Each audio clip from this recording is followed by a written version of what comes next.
आज खजांची का जन्मदिन हम लोग मना रहे हैं और खजांची का परिचय नहीं देना है, क्योंकि हर जन्मदिन पर हम और आप लोग मिलते हैं और इसी कार्यालय पे या और जगह पर। तो अब खजांची 9 साल का हो गया है। 9 साल का मतलब ये है कि हमें वो एक दिन याद दिला रहा है कि जिस दिन नोटबंदी हुई थी और नोटबंदी की तकलीफ परेशानी में उसकी माँ जब बैंक में विड्रॉ कराने गई तो गर्भवती थी, वहीं पर पैदा हुआ। इसकी वजह से उसका नाम खजांची रखा गया। जिन्हें सबसे ज्यादा याद करना चाहिए इसके जन्मदिन को, वो भारतीय जनता पार्टी वाले भूल जाते हैं। भारतीय जनता पार्टी वाले पीछे मुड़ के नहीं देखते हैं, ये अच्छी बात है। पीछे मुड़ के देखना भी नहीं चाहिए। जन्मदिन मनाने का काम भारतीय जनता पार्टी को करना चाहिए। वही लोग जन्मदिन नहीं मनाते, बताइए, और हम लोग जन्मदिन मनाते हैं। हमें खुशी है कि खजांची आज 9 साल का हो गया है और हम समाजवादी लोग जो बैठे हैं यहाँ पर, वो उसकी पढ़ाई और जो भी हम लोग कर सकते हैं अपने संसाधनों से उसकी देखभाल कर रहे हैं। इसमें समय समय पर लोग सहयोग करते हैं, हमारी पार्टी के लोग प्रयास करते रहते हैं। तो एक प्रयास हम लोगों ने किया कि खजांची का जन्मदिन तब तक मनाते रहेंगे जब तक भारतीय जनता पार्टी की सरकार है। इसलिए याद दिलाते हैं क्योंकि अर्थव्यवस्था को खराब किया उसने। जो लक्ष्य थे कि उसमें काला धन मिल जाएगा, लेकिन बाद में हम लोग सब रियलाइज कर पाए इस बात को कि उन्होंने काला धन को व्हाइट करा दिया। उसी में जिनके पास भी काला धन था सब बैंकों में जमा हो गया। उस समय बहुत सारे सवाल किए गए, उसका किसी का जवाब नहीं मिला। और जिनको उस समय परेशानी आई या कारोबार डूबा, वो आज तक नहीं उभर पाए। और उसके बाद कोविड के बाद और आसपास फिर जीएसटी। तो ये जो लगातार फैसले हुए हैं, नोटबंदी का, कोविड के आने की वजह से पाबंदियां या नुकसान, और फिर जीएसटी की वजह से, और इसके ऊपर सबसे ज्यादा चीन जैसे देश से लगातार कारोबार बढ़ावा देना, कारोबार बढ़ाना। चीन से कारोबार इतना बढ़ा दिया है कि हम और आप लोग सोच ही नहीं सकते हैं। पूरा का पूरा चीन का सामान आ रहा है। अमेरिका अपनी अर्थव्यवस्था को बचाने के लिए, अपने कारोबार को बचाने के लिए वो पाबंदियां लगा रहा है और दुनिया के देशों पर दबाव बना रहा है कि उसकी अर्थव्यवस्था कैसे बेहतर हो। लेकिन वहीं हमारी भारत की सरकार हर पाबंदी को स्वीकार कर रही है। सुनने में आ रहा है कि अंदर ही अंदर हाथ मिला लिया है अमेरिका से, टेक्सटाइल या अन्य चीजों में समझौता कर लिया है। बहुत जल्दी आपके बाजार में आ जाएंगी चीजें। तो जब उनकी चीजें हमारे बाजार में आ जाएंगी तो हमारा उद्योग, हमारा कारोबार या हमारे उद्योगपति या काम करने वाले या किसान या गरीब, उसके ऊपर संकट आएगा। जहां हम बड़े बड़े सपने देखते हैं कि हमारा देश दुनिया के बराबर पहुंच जाए, अर्थव्यवस्था पहुंच जाए। कुछ अर्थव्यवस्था पहुंची है, लेकिन सरकार का उतना योगदान नहीं है। और सरकार का योगदान अगर होता, उनकी नीतियों का योगदान होता, तो जो राशन पाने वाले लोग हैं उनकी पर कैपिटा इनकम बढ़ी होती। सरकार से अगर हम पूछें कि वो लोग जो राशन प्राप्त कर रहे हैं उनकी पर कैपिटा इनकम क्या है, तो सरकार आज भी बताने के लिए तैयार नहीं है। हमारे किसान को आश्वासन दिया, उसे वोट लेने के लिए गुमराह किया और कहा कि आपकी आय दोगुनी हो जाएगी। खाद, तमाम चीजों को लेकर के आज भी किसान परेशान हैं। जो खबरें मिलती हैं, जो जानकारी मिलती है संगठन के माध्यम से, वो मिलती है कि खाद कहीं उपलब्धि नहीं है। सरकार कहती है कि खाद हमारी सब जगह रखी है दुकान पर। हमारी पार्टी के जिलाध्यक्ष पूरे प्रदेश के आए, ये सब जानते हैं खाद कहीं नहीं है, कहीं खाद उपलब्ध नहीं करा पाए। तो किसान की आय दोगुनी नहीं, खाद नहीं, कीटनाशक दवाइयां नहीं, और महंगाई कहां पहुंचा दी इन्होंने। डीजल पेट्रोल कहां पहुंच गया, बिजली का बिल कहां पहुंच गया, और चीजें कहां पहुंच गई। सोचिए महंगाई कहां पहुंचा दी। साइकिल महंगी, मोटरसाइकिल महंगी, गाड़ियां महंगी, घर मकान बनाना महंगा, जरूरत का सामान महंगा, और सबसे बड़ा गरीब के ऊपर जो इन्होंने फैसला लिया, सोना महंगा कर दिया। रुपया तो इकट्ठा कर लिया उन्होंने नोटबंदी से, सबकी जेब से निकलवा लिया। अब सोना इकट्ठा कर रही है बीजेपी, सुनने में आ रहा है। कि कौन इकट्ठा कर रहा है सोना?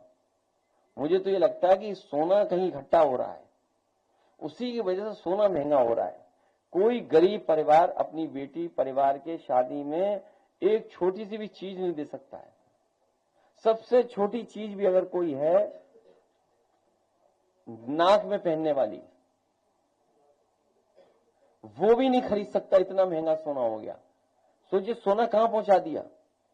पहले गरीब थोड़ा बहुत सोना ले लेता था, थोड़ा बहुत सामान शादी में इकट्ठा करके रखता था, अब तो कोई पूछने वाला ही नहीं है। और ये सरकार झूठ पे चल रही है, सरकार इमोशन पे चला रहे हैं। इमोशनल डायलॉग उनके सुन लीजिए आप, इमोशन पे सरकार चल रही है, डरा के सरकार चल रही है। अर्थव्यवस्था चौपट हो चुकी है। तो केवल याद दिलाने के लिए, और तब तक जन्मदिन मनाएंगे जब तक भारतीय जनता पार्टी की सरकार नहीं हट जाएगी। मुझे खुशी है कि आज खजांची हमारे आपके बीच में है। हर साल की तरह इस बार भी खजांची को बहुत बहुत बधाई, बहुत बहुत शुभकामनाएं उसके जन्मदिन पर। और उनके साथ जो रसूलाबाद के हमारे जिम्मेदार कार्यकर्ता नेता आए हैं, पिछली बार एक दो लोग आ गए थे। आइए खजांची, आगे आइए, आगे के, हाँ इधर इधर इधर इधर इधर इधर था। अच्छा हाँ, वो जगह इसीलिए की थी, सॉरी। आइए, इनका लड्डू दे करके हम लोग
अरे भाई चलिए, बहुत बहुत बधाई। ले लीजिए, मैंने जन्मदिन मनाने दो यार। तुम भी देना चाहती? आइए आइए, कोई पैसा देना चाहता है? ये देखिए, लो इधर इधर, अध्यक्ष जी है लोग गोरखपुर के हमारे, इधर लीजिए। हाँ लीजिए, बहुत धन्यवाद, ठीक धन्यवाद, बस बस ठीक धन्यवाद। दूसरे अध्यक्ष कहाँ हैं? क्या है ये? है तो कोट वहां पहनाओ आगे। जाओ कोट पहने आगे जाओ। चलो कोट ये रख। नहीं ये पैसे के चक्कर में नहीं कोट आगे पहनेगा ना, यही पहनोगे? खोलो बड़ा फैजान खोलिए। आइए, चंदौली से हमारे नफीस, हमारे बहुत पुराने नेता नफीस, बहुत धन्यवाद नफीस है अध्यक्ष जी की तरफ से। मेरठ हमारे जिलाध्यक्ष, लीजिए देखिए। बिजनौर, बताइए बिजनौर। ये पीलीभीत के जिलाध्यक्ष, लीजिए। लखनऊ जिला, तुम भी पैसे वाले हो? ये गरीब है हमारा। ओह, ये कौन आए हैं? बहुत धन्यवाद मनोज। आइए महेंद्र बाबू, लीजिए लीजिए। इधर इधर सामने दिखेगा ना, इधर देखो। गड्डी मत बना यार, गड्डी मत बनाओ भाई। इधर देखो, अंकल दे रहे बेटा। हाँ लो इधर।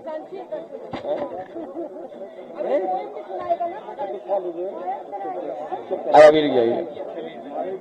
नहीं लेकिन इधर से देखिए, इधर जाते जाओ जिन्हें देना है। एक तरफ से आइए, गड़बड़ मत करो व्यवस्था। तुम तो सवेरे से आ रखे हो, पहले पैसे दो इसको, पैसे दो पहले। अरे ठीक, चलिए धन्यवाद। कौन आने दो? महेंद्र आने दो, बात मैं एक तरफ से आओ ना, तभी फोटो पाएंगे। आ जाओ, खींच देना अभी लग रहा है। ले देना फोटो, यहाँ करो, इधर कर देना।